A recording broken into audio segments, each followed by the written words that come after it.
नमः लक्ष्मी गणाध्यक्षाय नमः श्रीमात्रे नमः श्रीमाता श्री महाराज्ञी श्रीमत् सिंहासनेश्वरी చిదగ్నికుండ సంభూత దేవకార్య సముజ్జత ఈ రెండు నామాల యొక్క అర్థాన్ని నేను వివరిస్తాను. శ్రీమాత అంటే మంగళకరమైన శుభప్రదమైన తల్లి అని అర్థము. శ్రీ మహారాజ్ఞి అంటే శుభకరమైన గొప్పదైన రాణి. శ్రీమత్ సింహాసనేశ్వరి శ్రేష్టమైన ఆసనమును అధిరోహించినది.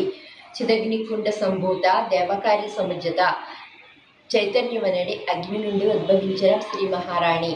శ్రీమాత అనే నామము లలితా సహస్రనామంలోని లలితా సహస్రనామం యొక్క మహావృక్షం వంటి లలితా సహస్రనామం యొక్క మహావృక్షం వంటి విత్తనం వంటిది. శ్రీమాత అని ఎవరైతే నామజపాన్ని ప్రతిరోజు ఉచ్చరిస్తారో వారు అమ్మ యొక్క నీడలోను మహావృక్షం నీడలో ఉన్నట్టు లెక్క.